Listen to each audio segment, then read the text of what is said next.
شکریہ تمام لیڈرز نے بات کر لی ہے. صرف یہ کہنا چاہوں گا کہ آج صبح ظاہر ہے ہم آئے تو اس فیصلے کے لیے تھے کہ کس طرح سے اس جدوجہد کو آگے بڑھایا جائے,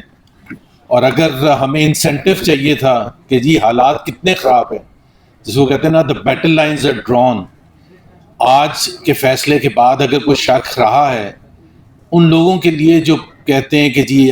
ڈائلاگ کیا جائے, مجھے تو سمجھ نہیں آتی کہ انہوں نے تو اپنا بتا دیا کہ ہم نے ڈائلاگ نہیں کرنا, ہم نے یہ فیصلے تھوپنے ہیں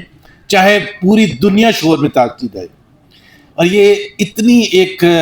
خراب چیز آج جو ہوئی ہے, بلکہ اس کنٹینیوشن جس کو آپ کہنا چاہیے 3.5 سال میں جب سے پی ڈی ایم کی پہلی حکومت آئی تھی اپریل 2022 میں,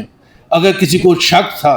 کہ ان کے ارادے کیا ہیں, وہ میرا خیال ہے جب فیبری 2024 کے الیکشن ہوئے تھے, باوجود اس کے کہ بلہ چھین لیا گیا تھا, سمبل چھین لیا گیا تھا, اس کے باوجود اتنی دھاندلی کر کے ایک حکومت کو تھوپا گیا 17 سیٹوں کے ساتھ. وہ حکومت آج 2/3 میجورٹی کے ساتھ بیٹھی ہے. عدلیہ کو ختم کر دیا جائے. میں جنید اکبر صاحب کی بات سے بالکل اتفاق کرتا ہوں, یہ ہمارا پیسہ ہے, جو ہمارا پیسہ پاکستان کی قوم کا پیسہ اس عدلیہ پر لگ رہا ہے. بڑے بڑے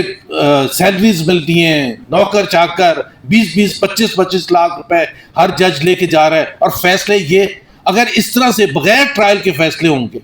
آپ 17 سال نہیں آپ 25 سال کر دیتے, اس سے کیا فرق پڑتا ہے. جاوید ہاشمی صاحب نے صحیح کہا, ان کو شاید 23 یا 24 سال سزا ہوئی تھی, وہ آج یہاں بیٹھے کچھ ہی عرصے کے بعد باہر آ گئے تھے. عمران خان اس ملک کا سب سے پاپولر لیڈر ہے,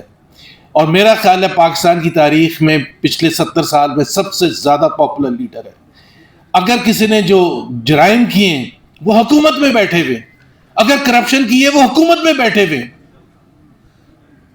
جس دن ووٹ آف نو کانفیڈنس ہوا اور حکومت سنبھالی, اس دن فرد جرم عائد ہونا تھا پریزیڈنٹ پرائم منسٹر کے خلاف, اور وہ پرائم منسٹر بیٹھے ہوئے, اور عمران خان جیل میں 17 سال کی قید, 10 سال کی قید. کل ہی 4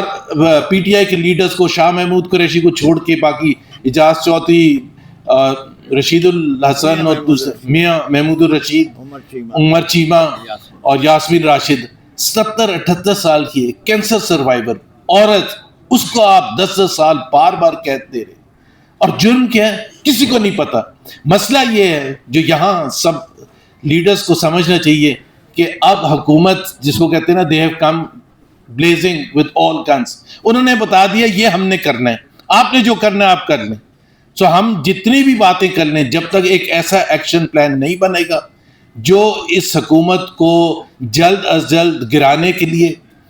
متفقہ ایک فیصلہ نہیں ہوگا, میرا خیال ہے یہ حکومت ایسے فیصلے کرتی رہے گی اور ظلم ڈھاتی رہے گی. Thank you very much.